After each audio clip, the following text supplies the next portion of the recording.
bomb. Always seem to get the time wrong. Time wrong, I blow up and then they're all gone, all gone. So sick of saying hold on, hold on.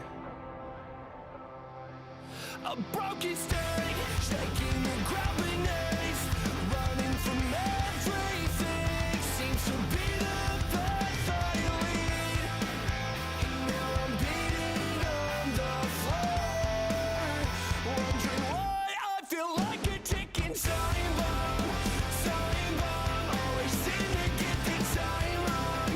Time wrong, I blow up and then they're all gone, all gone. So sick of saying hold on, hold on. I took a shot on hoping I never change. I wonder why I'm always broken. Stuck in time just like I'm frozen, frozen. Now I'm slowly thinking, a product of overthinking again. Hold it in and change my breathing. Settle down and stop repeating amends. I feel like a ticking time bomb. Time bomb, always seem to get the time wrong. Time wrong, I blow up and then they're all gone, all gone. So sick of saying hold on, hold on.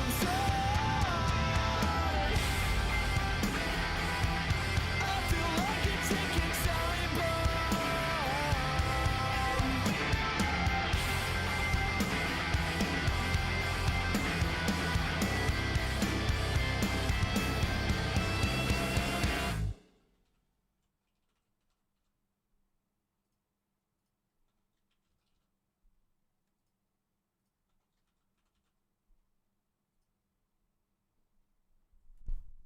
Hello, everybody, and welcome to another installment of Touchline Talk at 2 on a Tuesday with your boy, LNobbins. How are we doing? Good afternoon, good evening, good morning, wherever you are in the world. How are we today? Today, we will look ahead to the Dortmund game tomorrow, and we will chat about the lovely game against Bournemouth from the other day. And we'll talk about many lovely, wonderful things as we always do. We'll maybe have a chat about the shape in more detail that we did against Bournemouth and whether we may expect to see it against Dortmund. We shall see. Leave a like on the video as you're coming into the stream. It's free and it helps support your boy. How are we doing? Mukirio says Dortmund defend with a back five, so you think we attack with a front six potentially. Phone's been doing incredible stuff. Absolutely. Those with eyes to see it will absolutely see it. Hello, Yash. I do have a plan. I was supposed to upload one last week. Apologies. I was going to do a office tour video for the next one, and then the one after that I was going to be doing a bonus extended Ask Nobbins, which focuses on member questions and just like addressing all the other ones. So don't worry, they're coming. 2 a month is the idea. That's the vibe. Hello, Naveen. We've got DNT. We've got Kem. Best looking and not at all feminine city influencers back. Thanks, mate. If that's me, hey, there's nothing wrong with being feminine sometimes. You know what I mean? There will be a watch along today. Yes, we will be doing a Vinny K Watchalong, Bayern versus PSG. That looks really fun. So we're going to be doing that. Nitin, I'm afraid, is banned from this channel because he refused to accept that he got his prediction wrong. Because he said, I'm literally never wrong ever. And I said, well, you predicted City's not finishing the top 5 last season. Will you accept that you were wrong there? And he said no. I was like, right, well, you're banned then, I'm afraid. I did warn him. You can't say I'm never wrong and then get called out on it. And yeah, you know what I mean? So it was the last straw, I'm afraid. The last straw of many. Going to beat Dortmund 5-0, says Naveen. Should Shirky start, says Pinar. Can we talk about mangoes? perhaps. I do not know anything about cricket. No. Hello, Fenway. Hello, Keo. Hello from Liberia, big up. Sometimes, Naveen, why not? Yes, there will be a watch along tonight. We will be doing Bayern versus PSG. Or is it PSG versus Bayern? I can't recall where they are. Let me double check.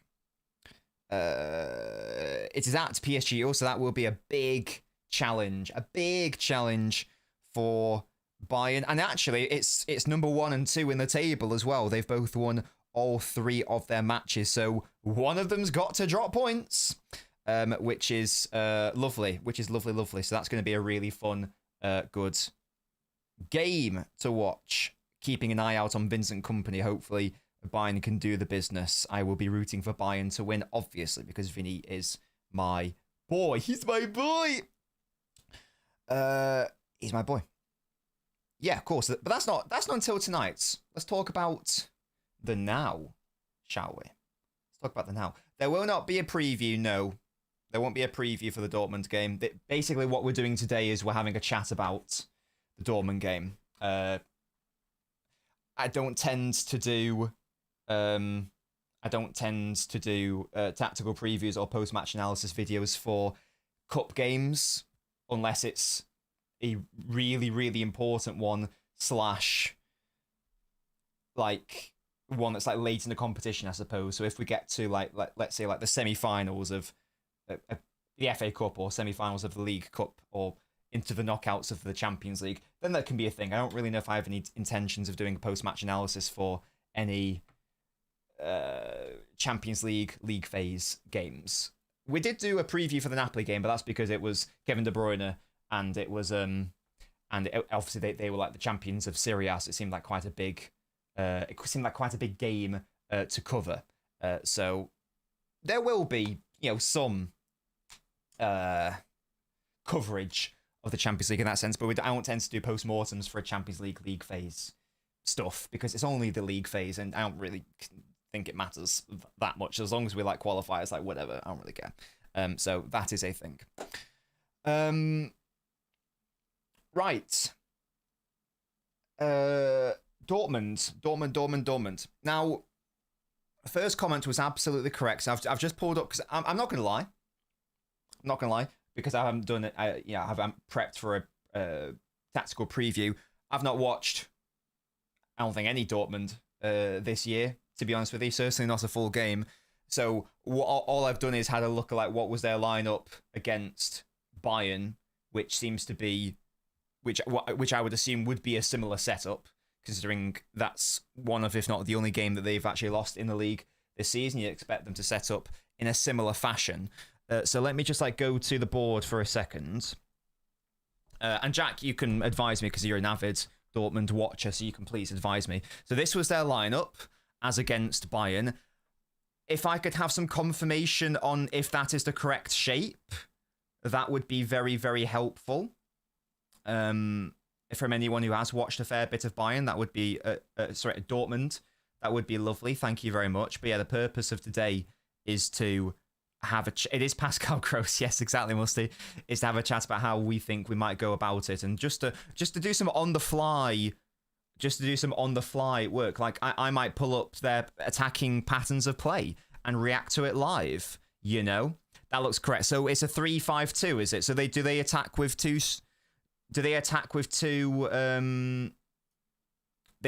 two strikers. Is that correct? Has that been the norm this season? Because that can help influence and inform our squad building. Because if we know for a fact that they are going to defend in a back five, as we knew Burnley were going to do, as we knew Monaco were going to do, as we knew Brentford were going to do, I think that's right, then that means that we should probably be looking to attack with a front six rather than a front five. The front two, it's a front two / a two behind. Have I spelled his name wrong? I don't even know how to pronounce it. Guirassy. I'm so bad at pronunciation of names. Garassi. I'm going to assume that's about correct. That's interesting, because Adeyemi, as I understand it, he isn't a typical striker. He isn't a typical striker either, is he? So that is really interesting. Let me just... Attacking style of play. I'm just going to have a little cheeky, if I can. I want to see if I can find... Oh, you can't hear that, guys. You can't hear that. Just pretend that you can't hear anything. That's copyrighted noise. Yeah, that is copyrighted noise. Yeah, so match info. So it's... yes, so sometimes it is a 2 behind the striker, Garassi. Yeah, so I've spelled his name horrendously wrong. I apologise there. Yeah, so for this game against Augsburg, for example, you had Garassi as the leading striker. Behind him, you had Brandt and Chukwuemeka. Nemeka. Is he the one who was at City for a fair bit of time? Or am I thinking of the other one? Because they were brothers, weren't they? Yeah, I just spelled his name wrong. That's my bad. I'm sure I recognise that name. Felix, isn't it? Mecha. Felix, is that who it is? Yeah, they both were. Thank you. I thought so. There was a Lucas and a Felix, wasn't there? That's interesting.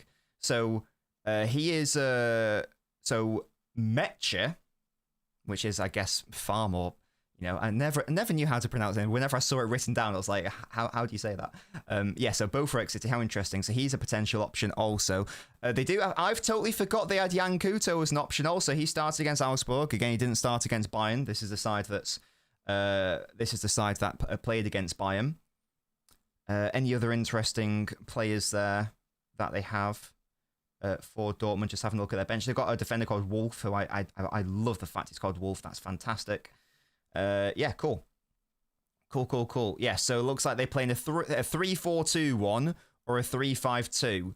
Understood. How interesting. Okay, cool. Right. In which case, so let's rewind. Let's rewind then. This was just the shape that we played against Villa.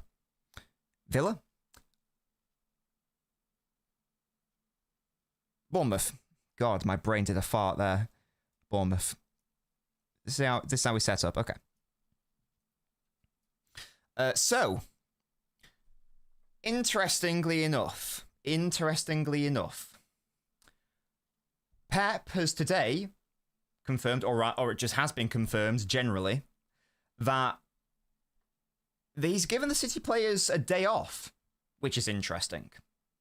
Now, that would suggest to me that for the most part, we're going to be playing a very similar lineup, if not the exact same lineup, if he's giving everyone a rest. One could argue that there are similar vibes between what we saw when we had Napoli in between, was it Arsenal and then someone else? I can't recall who was before Napoli, but similar-ish vibes where you've got a Premier League game and then a tricky Champions League home game and then a very tricky Premier League game, and that was against Arsenal. Now it's against Liverpool. It was United, thank you, Musty. Yes, so a similar-ish pattern. Home against United, home against Bournemouth, home against Napoli midweek in the Champions League, home against Dortmund midweek in the Champions League, and then playing a title contender, Arsenal. That was away, to be fair. This is against Liverpool, still a title contender, but we are going to be at home instead. So there are parallels. There are parallels there. And what we saw in those 3 games was a totally unchanged starting 11. So that could be a thing. It could be a thing. But what do you guys reckon? Do you think we're going to see big changes? Or do you think we're going to see mass overhaul? I'd be very surprised if it was mass overhaul. TBH. I still think that a lot of the players who started against Bournemouth will be starting tomorrow and will be starting against Liverpool as well. But let me know what you reckon. Do you think there will be a couple of changes? Do we want to have that consistency? or are we just going to go for it? What do you reckon? What do you reckon? Someone asked, when is Kovacic going to play? Well, I think it got announced today that Kovacic has got an Achilles problem and he's out until like February. And someone commented on the post or something saying that if you get that sort of injury that late in your career, then you're basically done. I've made my thoughts. Yeah, it sounds really mean, Jack, but I don't think that matters in any way, shape, or form unless we get ridiculous injuries all over the pitch. I've made my thoughts known on Kovacic this season. I like him as a player. I think he's fine, but I said in the summer I feel like he's surplus to requirements. I don't know why we didn't try to move him on in the summer. There was that rumour that we were trying to move him on to Saudi Arabia, but we as a club said, no, actually stay. Didn't get that at all.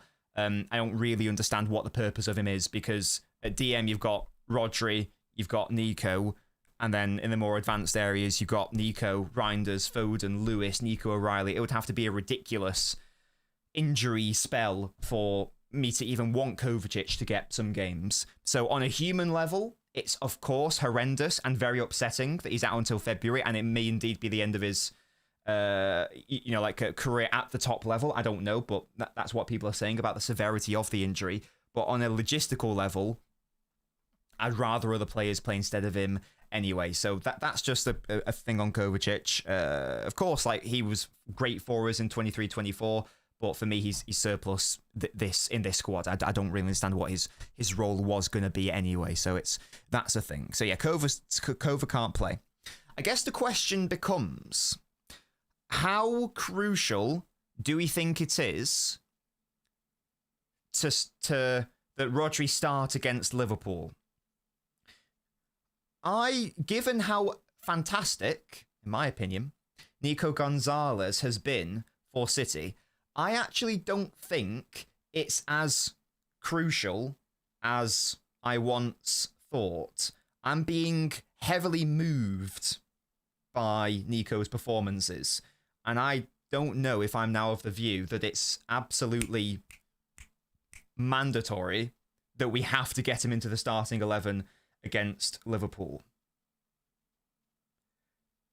Is it worth the risk?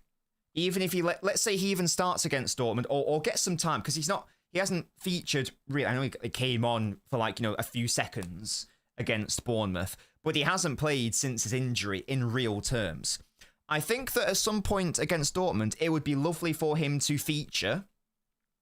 I don't actually know if I would have him start, though, because Nico has made me feel safe in that I don't think we now need to rush him back to full fitness. I actually think that it would be better if we give him some minutes against Dortmund, give him some minutes against Liverpool if the game calls for it, but then there's an international break after Liverpool, and then I think from there we could be looking at, obviously he misses out on Spain duty, rehabilitation over the international break, gets some time off, gets that recuperation, blah, blah, blah, blah, blah. And then after the international break, he can come back and actually start games. Yeah, Fenway, definitely. I think I'm personally of that view. And that's the thing, Sachin, isn't it? If Nico wasn't doing great, and I think that I think he's getting better. That Bournemouth game was so lovely. It makes me feel very safe, Naveen. Then I would have a different thought on this if Nico was struggling and if he weren't good enough. But he's just getting better. So I'm actually probably going to advocate Nico to start against Dortmund and Liverpool. Maybe he can, it depends on state. In a really weird world where we're 4-0 up against Dortmund at halftime, it's not going to happen. But in this really weird world, let's say that did happen, then you can bring Rodri on at halftime because the match is won and whatnot. I think that for tomorrow, what I would like to see, what I'm going to predict also, is Nico to start and Rodri to perhaps get 30 minutes in this game, 20 to 30 minutes. It does depend on game state. If we're losing, then maybe you don't want to bring him on. But if we're winning, if the game's going fine, perhaps you can give him a little bit of time against Dortmund. That's perhaps what I would like to see. So I'm not going to predict Big Rodders to start based on that. Nor do I think he should start unless he is like absolutely ready to start and the medical staff have 100% cleared him. And that could definitely be a thing because Kusanov started against Swansea and he didn't even like play a minute before he got he didn't even play a minute after his injury, but up until that point he was just immediately thrown in as a starter. So perhaps there is a world where Rodri just starts, but I'm not going to predict that. Now, this is going to be a tricky game, of course. Now, I'm a Dortmund ignoramus, but the stats, the data, the data, the league table don't lie. They are second in the Bundesliga. Sorry, no, that's a lie. They're third in the Bundesliga, but they have only lost one game.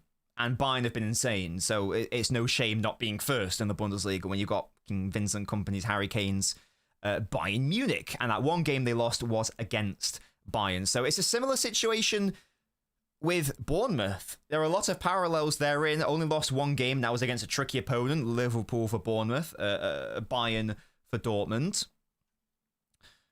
Oh my words, it's... I was going to say they haven't scored that many goals relative to other teams, but that's just because Bayern are so insane. They've scored 33 goals. Ignoramus is a great word, isn't it? I do love it, and it's quite appropriate for me.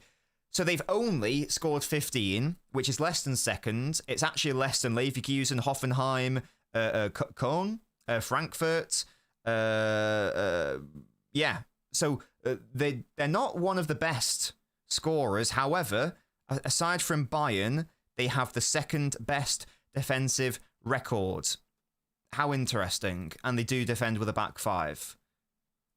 Now that tells me, without even like having to look at them properly, that does tell me that we are going to be dealing with quite a competent defensive unit against Dortmund. Abinab, thank you so much for gifting that to someone. Incredibly generous, as always. I don't know who got that. Whoever got it, say thank you to Abinab. Let's just get general W's in the chat for Abinab. Being so selfless once again, always supporting the channel with gifted subs. Unbelievable selfless act. Thank you very much, Abinab. Beautiful human being that you are.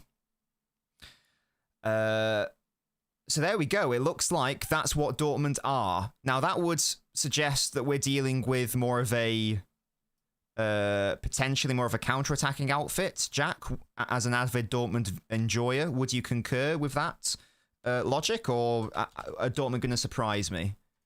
Are Dortmund going to surprise me based on that? Let me just have a look at some of their matches. Let me have a look at how they defend real quick. Un momento. Don't listen to the audio that comes out if it does come out. Yeah, that's copyrighted audio. Okay, it hasn't. Good. Oh, I pressed the wrong button. No, they've committed a lot of boys forwards here. They're a patient team, says Yash. Well, that was against Augsburg. I'll tell you what, I want to have a look at what they did against Bayern, because that's going to be a pretty decent comparison, isn't it? I'm not saying that we're as good as Bayern Munich, but it's similar-ish.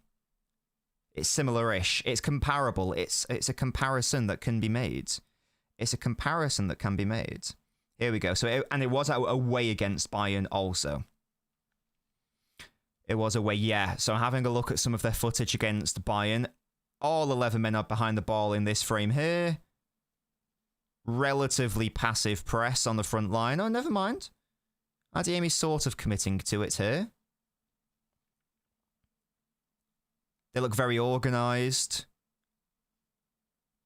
Patient. Yeah, they are defending in a 5... What is that? A 5... 5-3-2 there. Okay, yeah, I think this is going to be an annoying game, I think. I think this is going to be an annoying game if they decide to play like this. Bayern only got a couple against them as well, although they only won by one goal.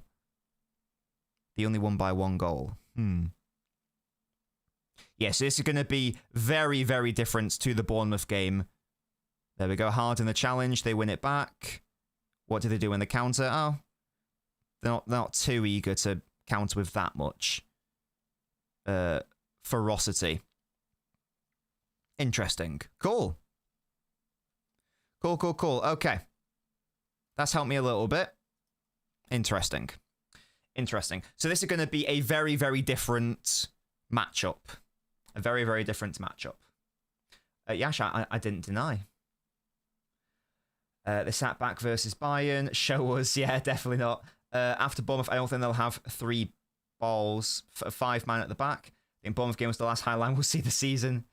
Yeah, it's a good point. And the goal was from a corner, says Musty. We can't do a back 2 of their pace and wing backs. No. So let's have a chat about that. So we definitely need to play a back 3.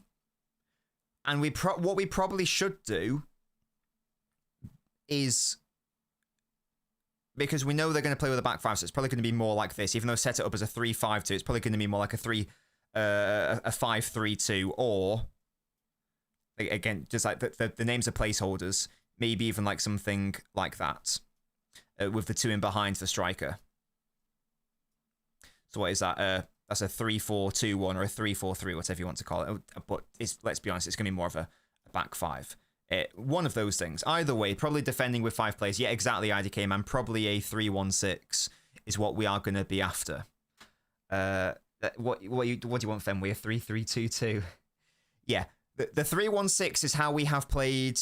Thank you, Jack. The 3-1-6 is how we have played the vast majority of our games against sides that we know will play a back 5.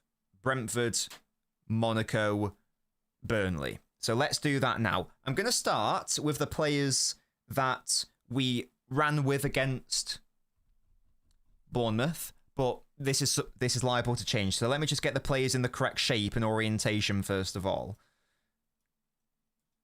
So Nunes, you'd expect, would go back to being a right centre-back rather than that overlapping option that he did so fantastically against Bournemouth.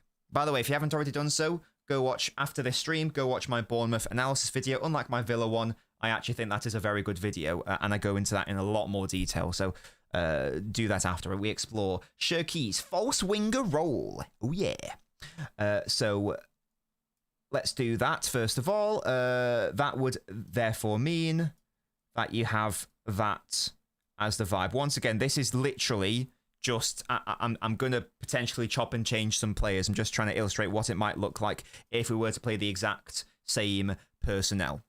Now, that might look a little bit stinky at first because, oh, you got Shirky out at right wing. We obviously, I made a whole video, 2 whole videos. I've made about 50 minutes worth of standalone uploads about why Shirky should not be playing right wing on ball. So trust me, I'm someone who knows that we shouldn't be doing that. What we could do, if we are, for the purposes of this conversation, we'll get onto the other one right now, is we are playing this 3-1-6. What we can do is what all we did against Napoli. And all we did against Napoli was we had Foden out wide, and we had Bernardo start at right central midfield, but then they rotated with one another. Now, that was a weird game because we went down to 10 men, and that was also a weird game because sometimes Kusanov was like playing a right wing, so that was like a bit confusing. So maybe it's not the perfect parallel, but there's no reason why when you get into your on-ball shape, you can't just swap Bernardo and Shirky around if you so desired. I'm not saying that's what we should do, but I'm just saying that if we were going to use this exact same starting 11, then this is something that you could potentially do. Something that you could potentially do. You can still retain the rotations between O'Reilly and Doku. So sometimes you can have Doku central, O'Reilly out wide. Sometimes you can have Doku out wide and O'Reilly central. And you still get Foden and Shirky into those central areas. And I'm sure that, as we saw against Bournemouth in a number of these games, there's no reason why Foden can't drop back to help him build up if Dortmund decide to press with intensity. But based on that brevity of footage that I saw against Bayern, it may well not be that that is a thing. Yes, sorry. Yes, this is the in possession. Yes. Whenever you see a back 3 or a back 2, just know that I'm talking about on ball / in possession for City. Because we've never played a back 3 without possession. The only time that I can remember us ever doing that, or rather the most recent time, I'm sure there's another example, but the one that sticks in my mind was when we played 3-5-2, off ball and on ball, against Liverpool when we had Mendy. And we had Aguero and Jesus as our 2 strikers. Outside of that, I'm sure there's another example, but I cannot recall another game where we played a pure back 3. So yeah, whenever you see a 2 or a 3, just know that I'm talking about the on ball for City, because Pep doesn't really go for a back 3 / a back 5. So this could definitely be a potential avenue for City to rock with if we stick with the exact same starting 11. But this is maybe where we can have a chat about, should City chop and change? Should City do a little bit of rotation? Nico O'Reilly, Cody. Should we do a lot of rotation, or shall we stick with the exact same players? What do you guys reckon? I don't know if confidence is the right word. I'm relatively confident that we will be playing a shape, this exact shape, or a shape adjacent to this when we have possession.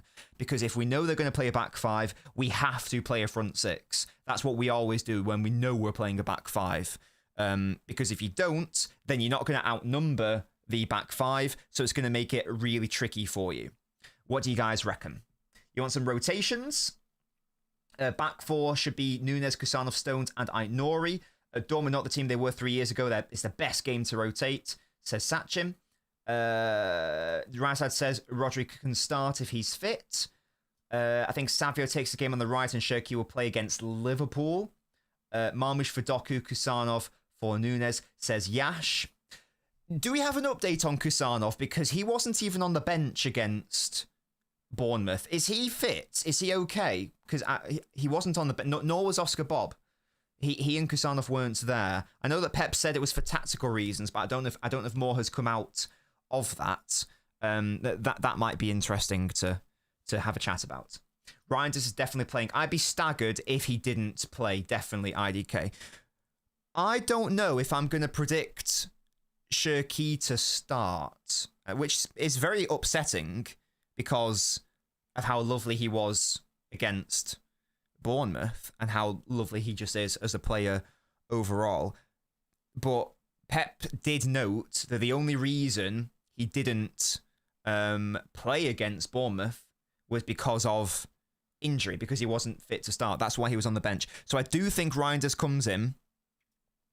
I'm going to do I just want a yes or no. I could do a poll, but I can't be asked. Yes or no, everyone in the chat, please.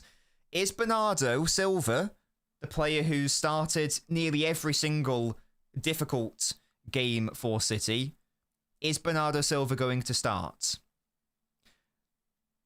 Yes or no? And I'm going to let you guys decide. And I'm not going to say anything. I'm going to let you all decide. I should have done a poll, shouldn't I?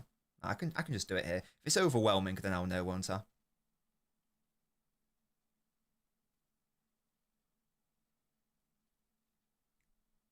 do you guys reckon?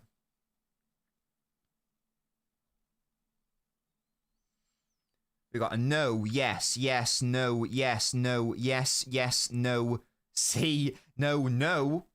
He definitely is. Yes, no, I hope so. No, yes, no, yes, yes, yes, yes, yes, no, yes. There's more yeses than nos there, based on what my brain tells me. There we've got another. Okay, we'll do a poll. We will do a poll. Okay. Does Bernardo start against Dortmund? And I think that the poll is going to say one thing, but let's find out. We will do a poll. Does Bernardo start against Dortmund? Because that massively informs my squad building, if we do think that's going to happen. Okay, the poll is there, guys. Get your votes in, because some people don't like to comment in the chat. We have lurkers. Big up to the lurkers, by the way. The lifeblood of every single channel. Big up if you are a lurker. So who knows? Maybe it will swing the other way. but let your voice be heard in the poll right now. Staminado, hello. He should give Reinders this game and Bernardo Liverpool. If you give Reinders Liverpool, you don't play Shirky, says AP. This is what you think is going to happen. This isn't what you want to happen. This is what you think will happen. Does Bernardo start? It's not what you want. What you think will happen. We've got 60. I mean, Fenway's prediction is nearly bang on.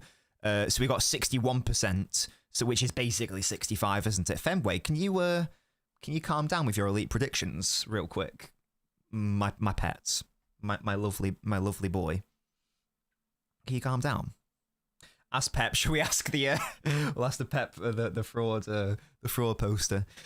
It's actually a lot closer than I think the initial yes no's made it out to be. So it's good that we did do a poll. 69 votes, nice. But yeah, so we've got 59%. Yeah, sorry. Oh, it's now 60% yes, 40% no. So that's very very close. That is very very close to being split. So it is. That is a thing. How interesting. Now, so you guys have said yes. I am gonna let the poll decide. If it were up to me, then I would also be predicting Bernardo to start. I would also be predicting Bernardo to start, and I think that what Sachin has said here is basically how Guardiola views Bernardo. If there is a difficult game this season, generally speaking, Bernardo starts it.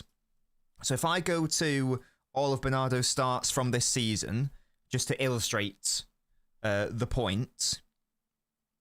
So he started against Bournemouth, started against Aston Villa, started against Villarreal away in the Champions League. No, let me go from the top. Started against Bournemouth at home, who was second in the table at the time. That's a hard game. Started away against Aston Villa. Very, very hard game. We obviously lost it. Started away against Villarreal, Champions League away, and they were like third at the time in La Liga. Tricky game. Excuse me. Started against Hungary. No. Started against... He didn't start against Brentford, which did surprise me, but he started against Monaco away. Difficult, tricky game. In the Champions League. Started away against Arsenal away. Really tricky game. Started at home against Napoli in the Champions League. Started at home against Man United.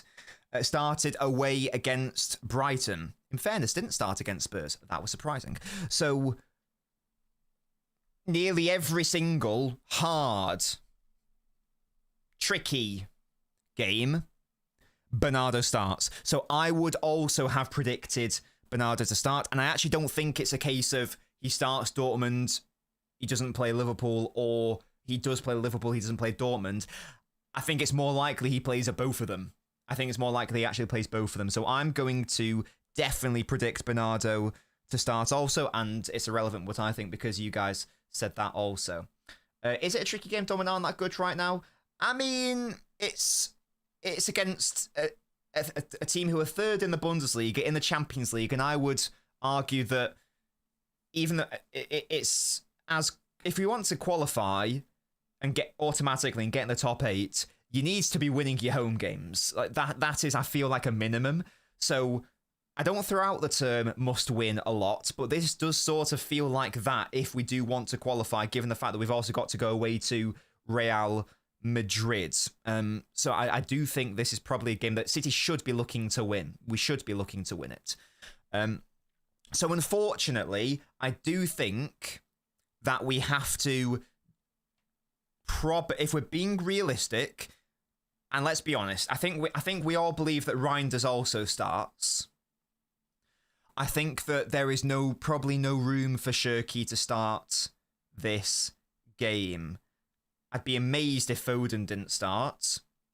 I think that Shirky is the one that probably has to come out based on everything that I have said there.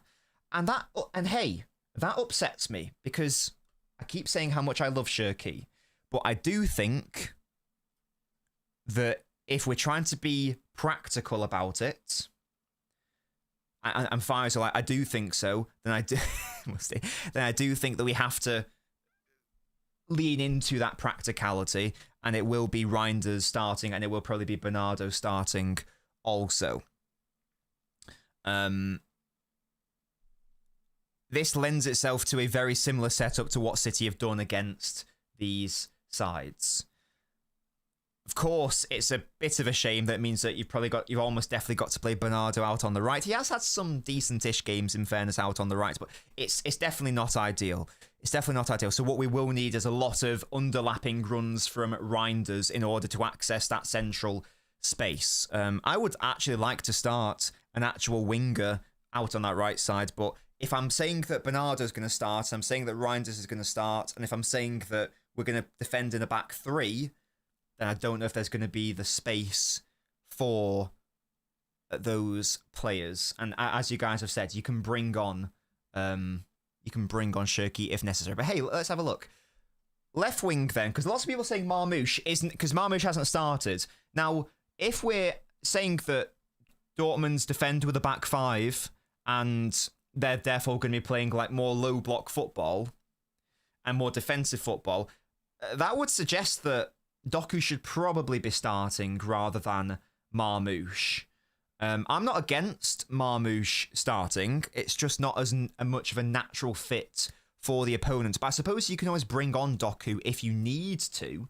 Did I enter the poll, by the way? Did I enter the poll? I did. Good work. Good work from me. What a weirdo I am. Schlotterbeck scouts along, says Thunder. Yes, indeed. I do like Schlotterbeck. Holland says we take Marmoush. Marmoush started to get confidence against the Bundesliga squad. You know what? You've actually convinced me. You've actually convinced me. At some point, Marmoush is going to have to start at some point, isn't he? At some point, that's going to have to happen. Definitely. Now, this will be very, very reliant on O'Reilly providing him with width so that Marmoush can play closer to Haaland, even closer than Doku. So rather than here, more so close to there, I don't see that as being a problem necessarily. That could absolutely be a thing. And here's the thing, like Marmoush, because even though like I keep saying that Doku naturally is more inclined to be good against a low block, that's not the same as saying that Marmoush can't play well against low blocks at all. That's not the same as saying that at all, because he does absolutely have some tools in his arsenal to do that. Making team selection not from logic, but from vibes. I know, I think there is some logic, in fairness, because at some point he does have to start, doesn't he? We've got to get him back into the team at some point, and he hasn't played properly, really. I know he started against Swansea, but even then he wasn't playing in his actual position. Do you think, Ainori to start? I'd be up for that. That'd be lots of fun. That'd be lots of fun. It's a bold move to drop, to give, I guess you could word it as you're giving O'Reilly a rest, more so. I guess we're just doing a bit more rotation than I envisaged, because I don't think there's going to be I don't know if there's going to be too many changes. How many changes have we made? 1, 2, 3. That's not that many changes, to be fair. It's not that many changes. In fairness. What do you guys reckon? Marmoush made some nice crosses and passes last season. Trafford for Donnarumma, shut up. I think Rodri should sign stuff. Nico says Neuro. Kusanov over Diaz. Adiemi runs are more central than wide. Kusanov has the physicality. 3-3-2-2. Overload in the middle of Haaland, Marmoush, Foden, and Shirky.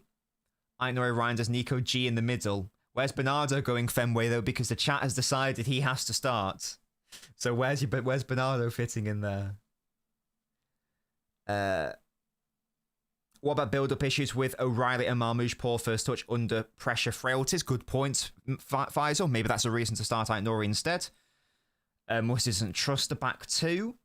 Ake Stone's partnership, says Kem. I'm not sure you rotate the defense significantly for this game. Not sure.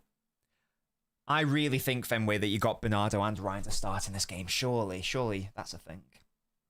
Can I see Ainori go left side as centre-back and Nunes going further forward?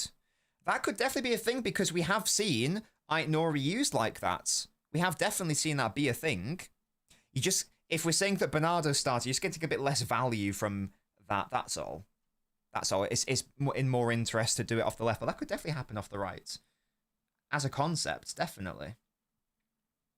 Remember, during the Club World Cup, Pep said he could utilise Aït-Nouri in attacking midfield. We saw it for the first time in the Bournemouth game. Yeah, he did come on. He did absolutely come on and play that part and play that role, definitely. You're not wrong at all.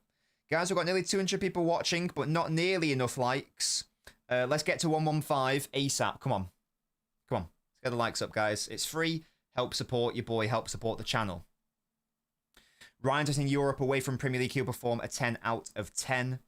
Says Cody. His game style is definitely more suited to the Champions League. I do definitely agree with that. What was our lineup against Napoli? Not Napoli. Yeah, am I thinking Napoli? One sec. I know we had limited options then because of injuries, but let me just refresh my baby brain. Let me refresh my baby brain. What was it against Napoli? Am I thinking of Monaco, actually? I might be thinking of Monaco, to be honest. Yeah, so against Monaco, it was... oh, was that when we played? No, that was Villarreal where we played the Stone system. So we had Haaland, obviously. Doku off the left. Foden, Reinders, Bernardo. So it's what we've selected here. Rodri, but we are going to call for Nico. And then the back four that day was O'Reilly, Joshko, Diaz, and Stones. So it's not too much difference there, I guess, because we've just swapped out. We've changed the left side, haven't we? That's what we've done. We've changed the left side from Doku, O'Reilly to, in this instance, Marmoush, Aït-Nouri, which could work as a partnership, definitely, because we know Aït-Nouri loves to bomb on down that left side and just go into the centre as well. The defence is similar, apart from we've got Nunes right now instead of Stones. I suppose you could put Kusanov there. That could be a thing. But yeah, the attacking unit is very, very similar. So it wouldn't surprise me at all if we try to replicate that as an idea and as a construct. Because that was a 3-1-6 that day as well, wasn't it? You had the back three of, was it Joshko, Diaz, Stones? It must have been. And then you had O'Reilly pushing up. So maybe that's a thing. Maybe that is a thing. I think the only other call that I might want to take is perhaps you could play Kusanov there. If the idea is you want to get lots of these players who are coming back from injury, that could potentially be a thing because here's my only problem with playing, because if this is my starting point, I'm trying to replicate some of the Champions League games. I'll repeat, this isn't necessarily what I want to do. This right side is just looking a little bit lackluster, is a term I'm going to go for, offensively. A little bit lackluster. We know that Kusanov ain't going to be offering that much going forwards. Bernardo isn't a right winger anymore, but in this instance, he would have to hold the right. And then Reinders, even though I still highly rate him, he's been struggling in relative terms. Shit. So I do actually think that I would probably rather play Nunes there just because he can get forward and he can contribute offensively. Also, he has got a very good cross on him, so I do wonder. Harry says rest Foden. That could also be an option because Foden didn't start against Villarreal, in fairness. So what, you could do that, and then Savio? You could do that. It's probably more likely for it to be Bernardo on the left, actually. Were you thinking that? May I inquire the reason you aren't playing Foden right wing? Because he's not a right winger, he's a midfielder. Central midfielder, specifically. Now I think about it, there's a lot of pace in Adeyemi. Wouldn't being more defensive on the left be more important to unleash the right side? Says Fireborn. Perhaps that could be a thing. That could be a thing. I think Diaz will be rested to Sachin. Do you reckon? Do you reckon? Has Diaz... I feel like Diaz has started every single big game. What games has he started? Bournemouth, Villa, Villarreal, Brentford, Monaco, Arsenal, Napoli, United, Spurs. I think he started more hard games than Bernardo, to be honest. IDK. I don't dislike the idea of him playing, having a rest, by the way, but I don't know if that's the call. 3-2-1-4 Nico, Rodri, Reinders, and intend to give Foden a rest. Does Foden need a rest? Just on this, it's just an open question. It's not rhetorical. Does he need a rest? Got an international break coming up. He doesn't look fatigued. He obviously had last international break off. I know he's played a decent amount of football, but does he need a rest? The last game he didn't play was Villarreal, and he didn't start against Swansea either. So he didn't get a minute against Villarreal. He played the full game against Villa. Barely played less than 30 minutes for Swansea. Obviously did play nearly the full game against Bournemouth. I don't know if he needs a rest, but it would be lovely to give him a rest. I think that's the wording that I'm going to use. So I wouldn't be against giving him a rest, to be honest with you. I wouldn't be against that at all. In which case you could have a slightly more gung-ho right side if we do feel that Bernardo and Reinders are going to play.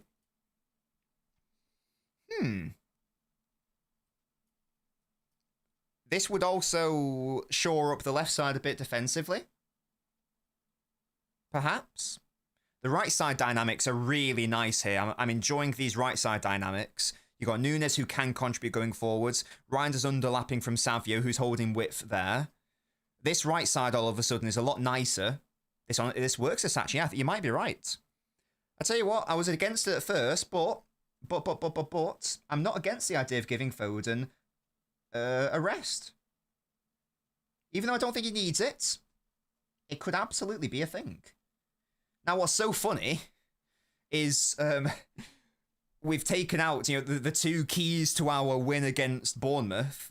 We've taken those out of the side. I don't know how realistic that is, but I wouldn't be against this. And this isn't what I would predict personally.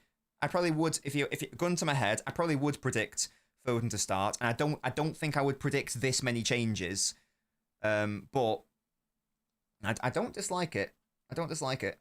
It's a shame that Lewis can't get in here. Foden to start instead of Bernardo. The chat has decided, Haaland, the chat decided that Bernardo is starting, and history tells us that he's probably going to start as well. I don't think we're going to give Trafford a go, Danny boy, which is a shame for him. It's a shame for him. Forgot Rico existed. Oi.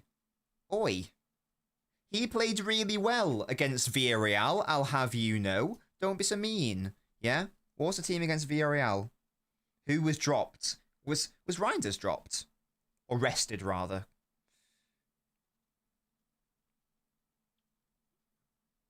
Let's have a look. Oh yeah, Reinders didn't play that day. It was the off-ball five was Doku, Bernardo, Hall, and Lewis, Savio. But if we think Bernardo's going to play, the only way you can get Lewis in is if Reinders is dropped. I sort of want to play Lewis.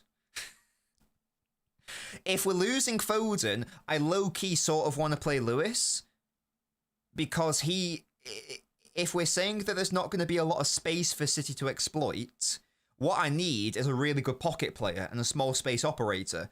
Foden is that. Lewis is that. And Bob is that as well, I suppose. Maybe Bob will start.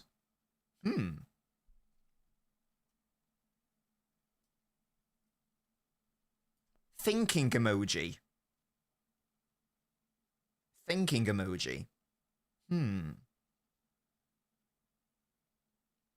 guess a small space player on the pitch. I don't like it, though.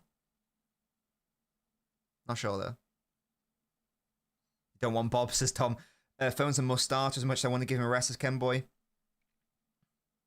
Cherky can start too with Foden resting, says Princess Ampadu.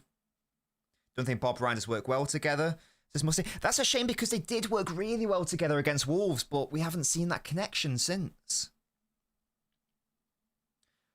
It's an interesting one. I don't know what the solution is. That's not wrong, Sachin. I don't know what the solution is. It's just tricky. It's a tricky one. I don't want there to be that much rotation. I think this team that to be fair, this is mainly your guys' team. This can work, definitely. I don't know if I would back this many changes, though. That's all. I wouldn't be too against just playing a very similar starting 11 as we saw against Bournemouth, but I appreciate that we might need to do that. Interesting, though. That's an interesting one. It's interesting to have a chat about, and the good thing is, I don't think that's necessarily a wrong answer. I think whatever lineup we see is going to be a good one, essentially. It's going to be a good one. Whether there is a little bit of rotation, whether there's a significant amount, which I don't think there will be. I'd be amazed if there were more than, more than 3 changes in the game. I'd be staggered if that were the case, but stranger things have happened. I'm just doing it based off what Pep has done. Oh, we did German chicken wing. Yes, absolutely, we did. We played 4-1-4-1 and then a 2-3-5. Off ball 4-1-4-1 / 4-3-3. On ball 2-3-5. We are obviously going to be streaming the game, so we'll find out. We did, Musty. Yes, we did. That's why I kept thinking, oh, is Pep going to try to go? Do you remember that period last season where, I mean, of course you do, where at the start of it, the very start of it, Pep was refusing to change his setup, and he was dead set on going 3-1-6. He stuck to it, even though it clearly wasn't working without a defensive midfielder. Exactly, Musty. So he was obsessed with the idea of sticking with it. That's why I thought to start this season maybe we'd see it, and I guess it has ultimately come to pass as an option. It's interesting.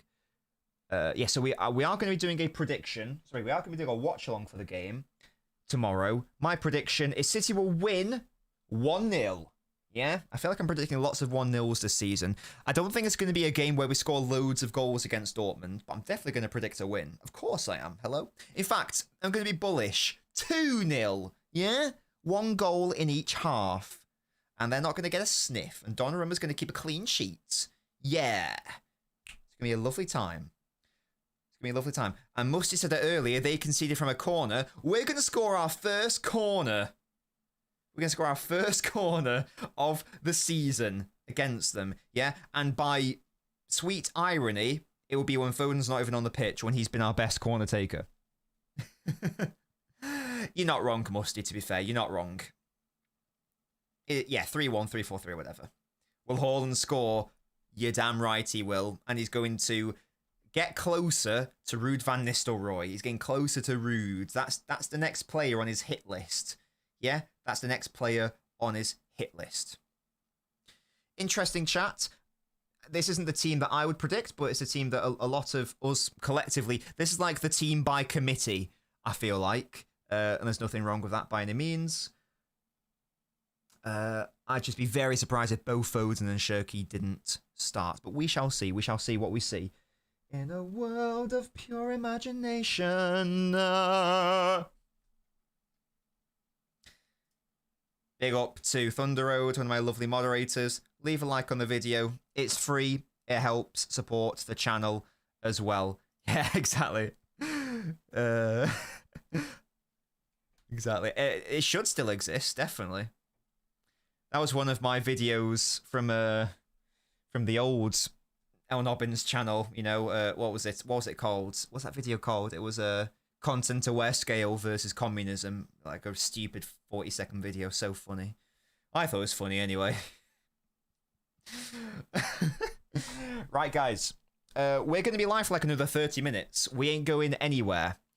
So get your thoughts in. We've had a good hour-long chat there. I think it is, Jack, yeah. Well, a good hour-long chat there about the preview for Dortmund, how we think City might set up, the starting 11. If you guys have got any questions or topics that you want to chat about, which can be about Dortmund, it can be about whatever you want, get them in the chat right now. There was something I wanted to chat about. There was something I wanted to say. I've forgotten what it was. Oh, yeah. Yeah. Just because we were talking about set pieces then, weren't we? We we'll talk about set pieces.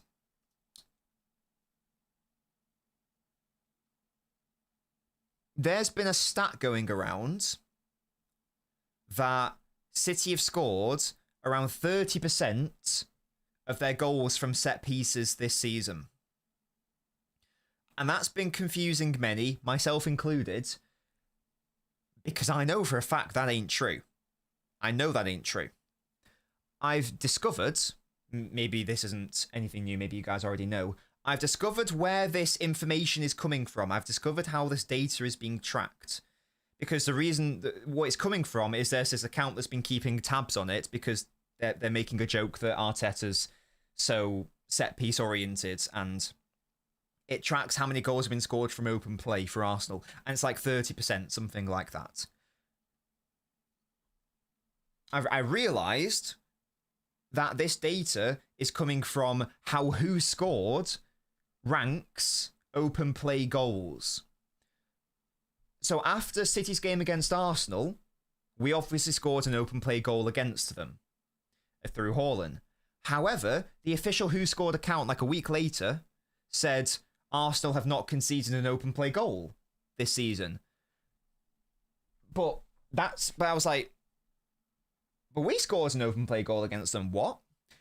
And it's because, I don't know why, but Who Scored when they categorize their goals, in fairness, I don't know if they're saying that they are not one and the same.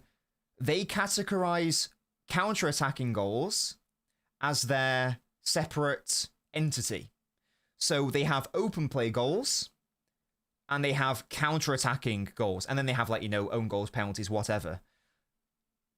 So that's why the account said that Arsenal hadn't conceded an open play goal, because they don't consider a counter-attack an open play goal. I disagree with that. I think that's silly, but that's the starting point, and that explains why City's open play goal tally is only 70%, there or thereabouts, because we have scored a decent amount of counter-attacks this season.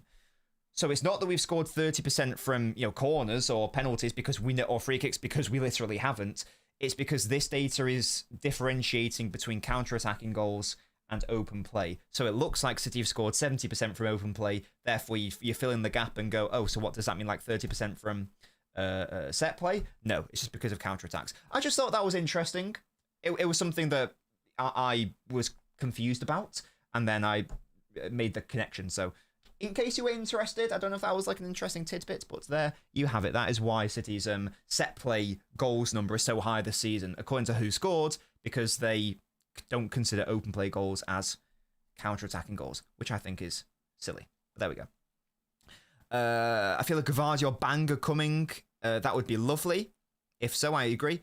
Handleship says Savio better perform. The fan base is currently on a witch hunt. They are, and it's you know my thoughts on Savio. There's a very different thing about having valid criticism, but some fans are literally just like taking glee in like him struggling or whatever, or if he does do something well, they will just like ignore it or whatever. Like there was this proper twat at the Etihad on Sunday, loud prick, and every time he touched the ball when he was coming on, he was just shouting and having a go at him, saying, "Oh, we should have taken 75 million." Yeah, Spurs didn't actually bid that, so well done for not actually knowing anything.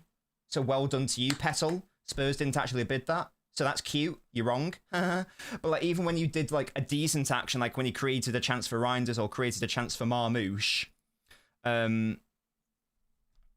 it was just like carried on laughing and going,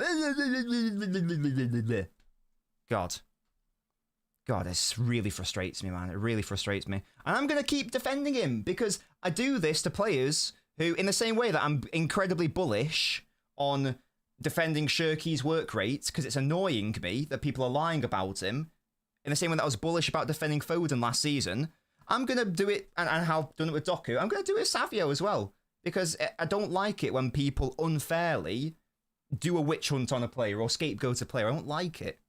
It's annoying. I don't like it. Pissing me off. There's a big difference between fairly criticising him and maybe not enjoying him as a City player, but you still want him to do well. You want him to perform. You shouldn't take joy in him underperforming, because what that tells me is that you care more about you being right about a player being bad than a player proving you wrong, because your hubris is so fragile. That annoys me. That annoys me with these people.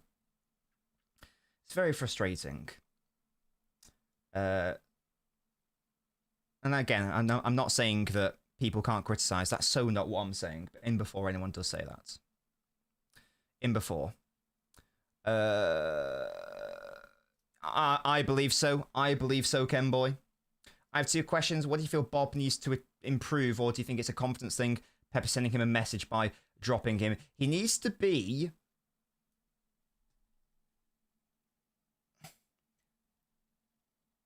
He needs to do the final action quicker.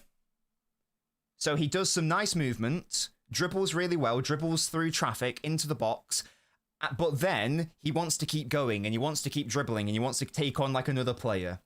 He needs to, and then I don't know, in his head, maybe he then wants to do the final action, either a shot or a cross. He needs to do that action earlier, I would say. Because right now, he's almost like dribbling into traffic at times, and he's just like losing the ball in silly areas.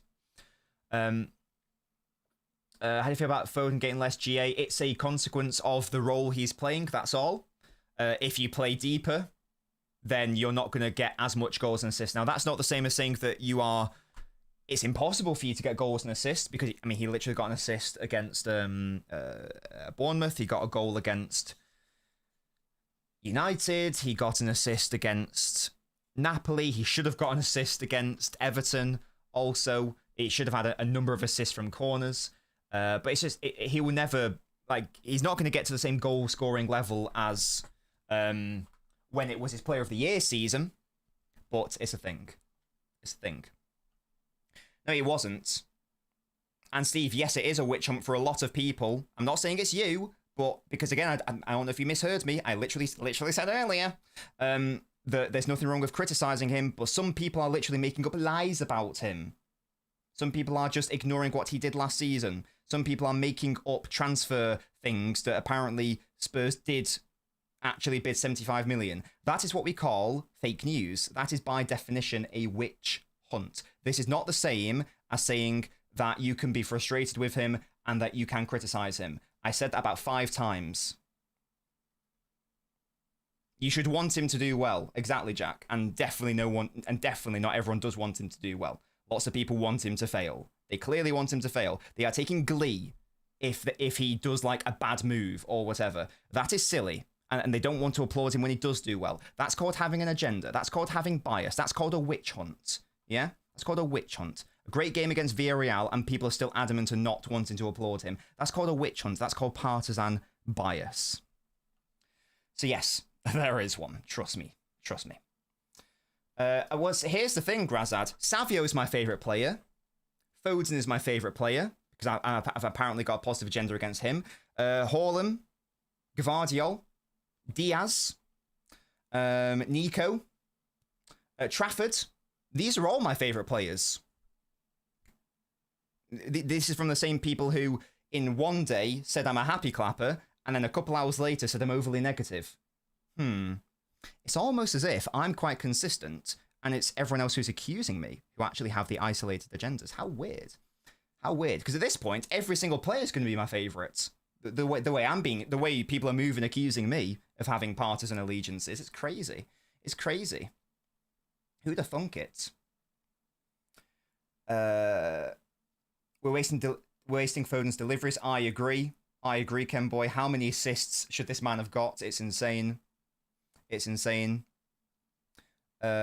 Which player in the world would I like to see come to City? Timber. Has Giant been unlucky with scoring? Yeah, he's hit the post a couple of times, hasn't he, Princess Ampadu? So yeah, definitely. That's definitely a thing. 100%. Anyone knowing how Naipan is doing? I haven't checked in with Will, the Borough fan. The last time I checked, he was doing well, and he wasn't happy that he wasn't being started.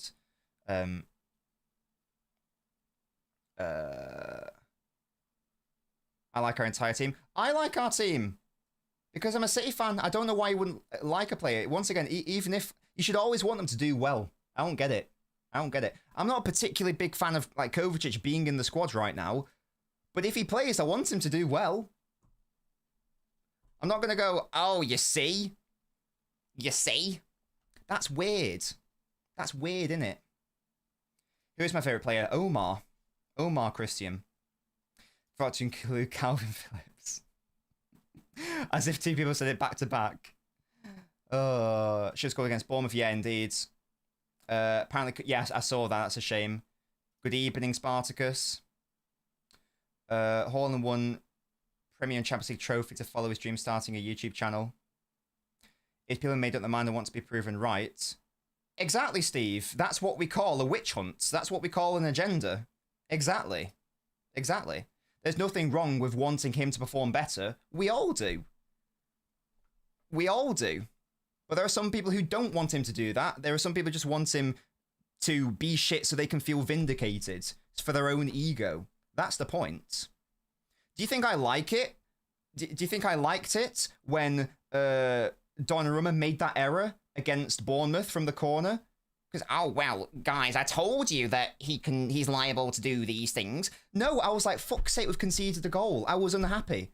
I wasn't like, oh, well, I was right. That was... People who have that as their first thought, that's bizarre. And people have that thought, by the way. It's really weird. It's really weird. How high is Doku's ceiling? I think that... I really think that he could become one of the best wide players in the world. I truly believe that. I truly believe that. He's got so many attributes. He's got so many attributes and traits. Just all needs to come together. I do need a... Well, my barber's gone away to Pakistan for... I think he's back tomorrow. So... You know, I'm sure I'll get one this week because I am due a haircut and I do need a shave. It's getting itchy. It is getting itchy. So I do agree. That's a thing. Shut up, Musty. Surely if you want a player to go, you would want him to do well. You know what? I never even thought about that. That's a very good point. If you do want a player sold... then yeah, you should want them to do well so another club wants them. Yeah, you are correct. Why is no one talking about how bad are Benfica's fixtures in the Champions League? The special one will be cooked. Hold that, Jose. I don't know, Steve. I don't know. I don't think so. Pep said he was left out for tactical reasons, so hopefully not. Oh yeah, big up to Football. I think it was Abanab. He gifted Football Forever the membership. Big up. Go enjoy the exclusive content, Football Forever. I will be doing a studio tour. That's going to be the next upload. And after that, we'll be doing an extended Ask Nobbins for members. Yeah, I'm not a big fan of Gyökeres, I won't lie. Abdam says Doku's already top 3 left wing in Premier League in my opinion. He could have had 3 assists last game. Yeah, literally. He should have had at least a brace of an assist. And I feel so bad for him. I did a 30-minute video about that Bournemouth game yesterday, and I barely got to talk about Doku's creativity in the game because I had so much to talk about elsewhere. But I could have definitely done a whole 5 to 10 minute segment on how good Doku was in that game because some of the balls that he was doing were absolutely obscene. So yeah, like definitely that's a thing. He was really good. He was really good. Shut up, Musty. What do you think about Nunes' recent games? They've been really good. Really, really good. It's not changed my mind that I think we need another right back. I still believe that. I still believe that City should be looking to get another right back. Get a right back. But perhaps this is maybe alleviating my concerns because we've had the conversation before that if City want to get a right back, logistically, our only option is to go for someone who is good now, but has a very high ceiling and could become an elite player. We sort of have to accept that because there aren't many, if any, elite, properly available options out there at right back.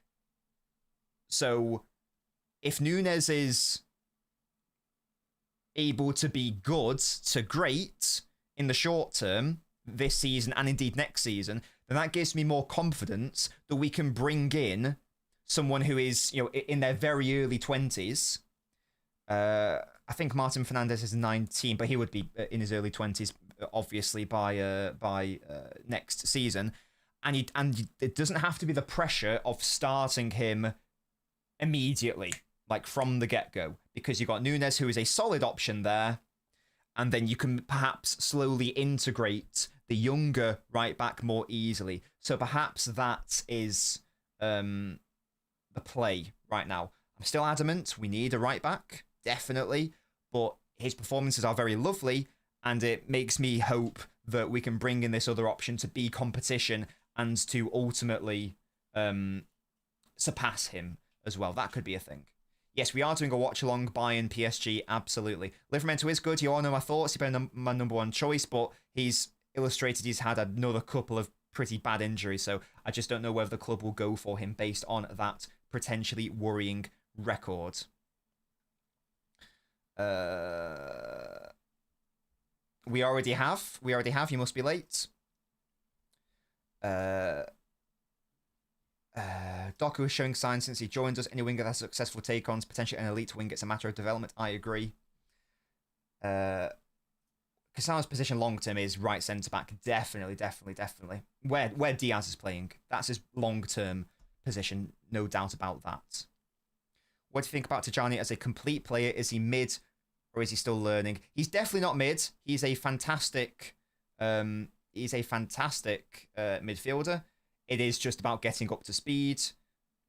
It will come. I'm so convinced of that it will come. Not a concern with me. Yeah, big W for Abanab, absolutely. Kudos to Pep for turning Núñez into a good right back and some unknown Lanikuji to the best DM with Caicedo this season. GOAT manager. Hey. You know, we do like to... I do like to blow my own trumpet. We did say on this channel, Núñez, he doesn't have a future in midfield, but he could if he wants a future at this club, he's gonna have to become either an auxiliary winger or an auxiliary fullback. And so big up to my brain, yeah. Pep copied me, yeah. I said it first, Pep, yeah. I said it first. Where's my bald paycheck? Where's my brown envelope, yeah? Oh dear. As a hypothetical, where does Caicedo fit into this City side? I guess in an ideal world, you would probably I guess he'd play where Reinders would play. So your midfield becomes Nico, Foden, Caicedo, I suppose. Off ball anyway. That would be ideal. I would suggest. That would probably be the best option. Why not Liverpool, Madrid? Because I think that PSG Bayern is going to be more interesting for me. I don't really care about the Liverpool Madrid game. I do care about the PSG Bayern game. Pep's best game since a treble year, says Fick. I think he had an amazing game as a manager. I don't disagree. He got basically everything correct. We could sign Rodrigo. Don't you think Endrick is also a good option? No, don't think so. Isn't he a striker who's like not able to touch Real Madrid, so he's going on loan to Lyon or something? Do you think Beef Shirky? What does that mean? It's gonna be a top 5 assister of all time. Who is stupid question. Kevin De Bruyne. What is his assist record? Because that's gonna have to be the target if he wants to overcome it. But he said top 5. To be fair, I don't know what the top 5 is.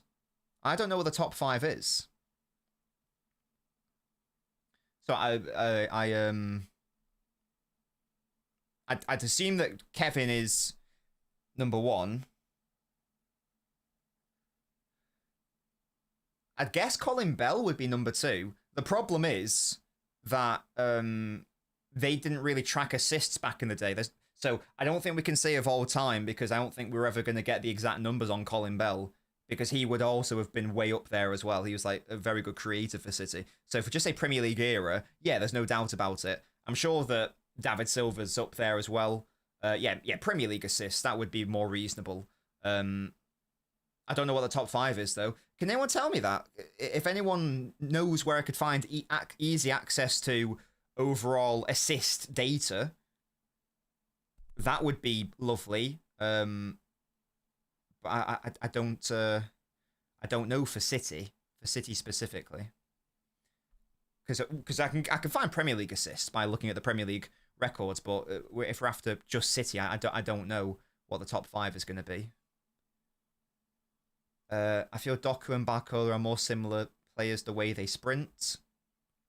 TJ's an amazing ball carrier. He is, absolutely. There's no way I'm not the only non-City YouTuber. I refuse to accept that. But yeah, fuck the Tories. Just an FYI. I don't give a fuck. But yeah, I'm not a Tory. I don't know which City YouTubers are, though. But anyway.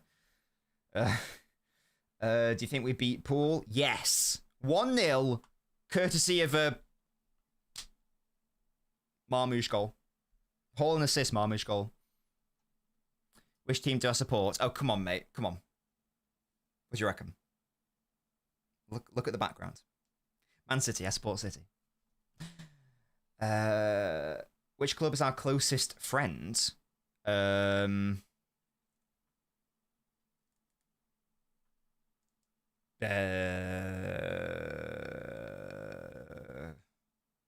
West Ham. West Ham. I don't know. I don't know. 109 assists for KDB. No, I have no idea. Yeah, so maybe we're gonna have to. We are gonna have to get rid of the. We're gonna have to get rid of the. We're just gonna have to make it Premier League era.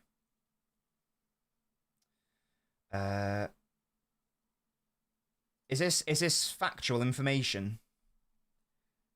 Is this factual information? Oh wait, we've got a thing there. Oh, it's gone. What a shame. It was just there. Be interesting to know the numbers. And someone asked me, right? I don't know where that came from, but yeah, I'm not a Tory. I am a. If anyone's interested, I am a politically. No, sorry. I am economically left, and I'm also socially left-leaning. If anyone is interested in that, we talk about them more on the Twitch. If anyone is interested, I try to keep politics out of the YouTube, but if anyone's interested, there you go. That's why I'm asking. I don't even know. I don't even know.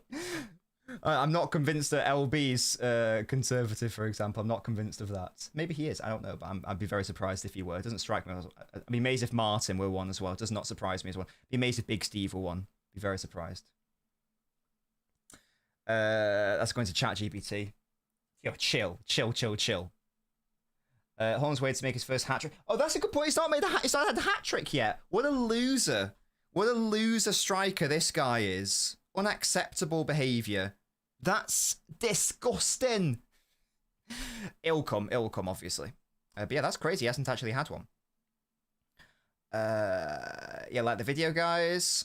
That's according to ChatGPT. Yeah, I've no idea. But either way. Shit, bring back Boney. Here we go. Premier League is De Bruyne, David Silva, 93. Oh my gosh, look at the gulf. Yaya not being up there surprised me. Yaya's not even in the top 5. That does surprise me. How interesting. Interesting.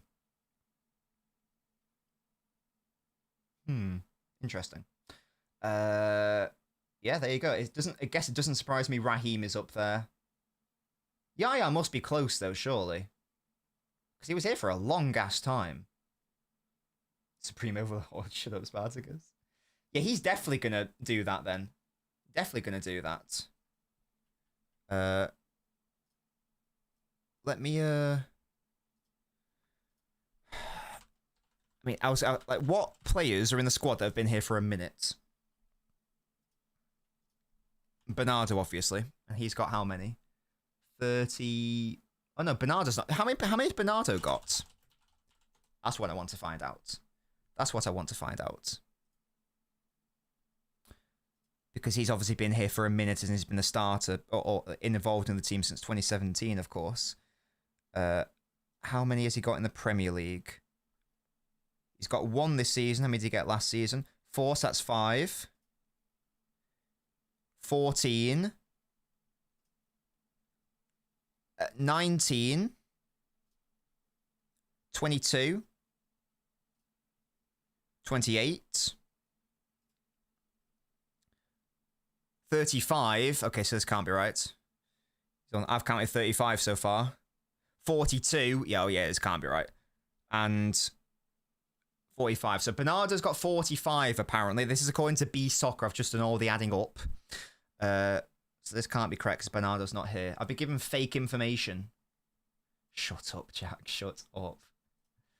Oh, dear. Wikipedia, absolute fraudulent website, clearly. Fraudulent website. How important is Rico and how can he be played in the team? A bit concerned about his physicality and some defending skills. The best way to use him is how he was used against Villarreal. The only problem is that we have so many lovely attackers or midfielders who can also play there, so it's a thing. But I still believe there is value in him being a squad player. There's nothing wrong with that. There's nothing wrong with that. Are we getting the ruling on 115 this season? I would assume so. It's so boring. Can we please be done with it? Chagger likes up. This will help fight the oppressive system YouTube deploys to enslave the content creators and viewers. You're not wrong. Do you think on-ball attribute-wise Shirky has a higher ceiling than Vert? It's a... Ooh. Higher ceiling, I'm going to say yes. Ceiling, yes. Because I think that Shirky can become more of a specialist. He sent me a thing. Oh. Excellent work, Musty. Let's have a look-see. Okay, I have blocked StatMuse on Twitter because they are stinky, but this is very interesting, thank you. Oh, I was only 1 off on Bernardo, to be fair. I said 45, right? 46, apparently. Yeah, so number 1, obviously, Kevin De Bruyne, 116. Oh, so close to 115. What a shame. David Silva, 90. Aguero, 47. Bernardo, 46. And Raheem Sterling, 41. So that's the top 5. And Shirky's already on 2 in the Premier League. I know that it's very early days, but he's already on 2. Yeah, he's easily going to get into the top 5, no doubt about it, especially because that is literally his game. He is that vibe of player, no doubt about it. Foden's actually Sterling's 11 ahead of him, but Foden will probably break into that top 5 at some point, you would assume, as well. So I'd expect Foden and Shirky to end in the... I expect them to end up there also. Big up to Samir Nasri, by the way, who got 32 in only 129 games. What a boy. Some boy. There we go. I blocked them just because they're a troll account, that's why. They're one of those. And I don't want to see those on my feed. Yeah, definitely Musty. And if he stays there long enough, I think that he will get Kevin De Bruyne numbers. Because Kevin De Bruyne had sometimes to deal with like out of form Gabriel Jesus at times, whereas Shirky is going to have Haaland to work with. Can you imagine De Bruyne's numbers if he had Haaland for all of his career? It's such a shame because De Bruyne just missed the prime of Aguero, and then he was playing with false nines, and he only had 1 proper season with with Haaland, sorry.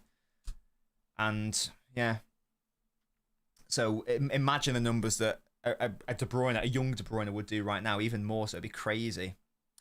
He was Sachin, but he was like, he'd already like had his physical prime, I feel like. I think he'd won the Golden Boot before De Bruyne joined the club. So it's a shame they weren't able to overlap in their perfect pool of time. Yeah, the numbers are correct. I just blocked them for being trolls, that's all. Shake his pen and squirts. Wait, I do have a TikTok account, but I don't like TikTok, so I've made maybe 3 TikToks. Because I don't like TikTok. I think it's a shit platform. To be honest. Yeah, I miss Samir. Poor guy. I mean, it's his own fault, but, you know. It's his own fault. Yeah, peak Mancini ball. We love to see that. Do I think Haaland is better than Aguero yet? Not yet. No, I'm not happy to say that yet. Not happy to say that yet. I need more time, personally. I need more time. Aguero was... Oh, God. God, I love Sergio. My annual TikTok going to be about next year. Who knows, Jack? Maybe I won't even do one. Who knows? Maybe I won't even do one. How much more time? I don't know. I don't know. This season, let's assume that he keeps up this ridiculous rate. I say this season, and then maybe by the end of next year. That's the absolute earliest I'm gonna say it, though. That's the absolute earliest. Because I believe that Aguero as a striker, purely like as a number 9 as a striker, I think that he's better than Henry. I think Henry is the better player overall. And that might sound counterintuitive, but I just believe that Aguero is actually a better striker, and I don't care. I don't care if people accuse me of partisan. I so don't care. I'm sticking to my guns on that. So that'd be a big call for me to say that Haaland's better, because then I'm saying that he's the best 9 ever in Premier League history. And right now, I'm not willing to say that. Not yet. End of next year, that's the earliest I'll say it. Yeah, peak, there's no doubt about it. I mean, Haaland's peak literally broke the goal-scoring record. It's insane. Absolute boy. He was a cutie, wasn't he? Absolute cutie. That's a really... This opening gambit tells me that we can't really have a conversation of any value, I'm afraid. Who's an all-time most fraudulent striker? I don't know. I don't know. I don't know. I mean, he's going to eclipse. He's going to eclipse basically everyone. Ari, his goal scoring Boney. I don't think he was a fraud. He was just shit. He was never really regarded as like being very good. You know what I mean? Drogba is the name I was sort of half thinking, because when people talk about Drogba, what they're really talking about is a very, very specific time period where he was obscene. But there were too many seasons where he was not that guy. There were too many seasons where that was the case. So I just laugh when people try to throw Drogba into the debate about who is the best striker in Premier League history. I just have to laugh. If you want to talk about like peak, sure, like definitely he's well up there. But as like it's overall, ha ha ha ha ha ha ha ha, na na na na na, na na na na na. And that's the thing, Sachin. That's what people remember, and rightly so. And rightly so. You know, you remember. This is like, speaking of fraud. I mean, he's not Zidane. Zidane isn't a fraud, but he's overrated. Because if I said to you, okay, Zidane, what was he as a player? You know, give me like, what do you think of when I say Zidane? I guarantee everyone says, you know, that goal against Leverkusen, was it, in the Champions League final?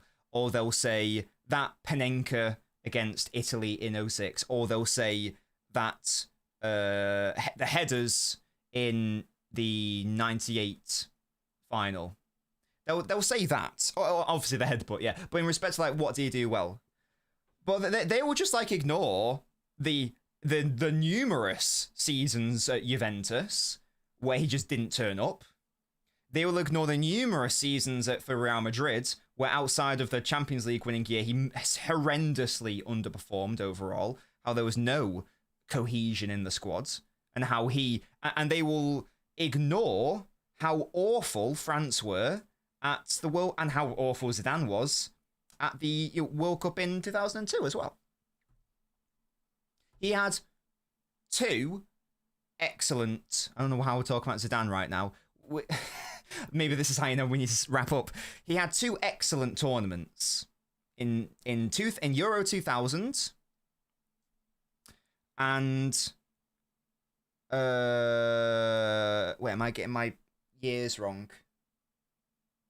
No, I'm not. In Euro 2000 and at World Cup 2006, those were his best performances.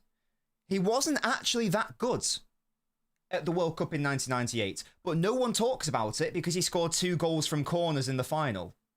So no one cares because he scored the goals. That's all anyone remembers.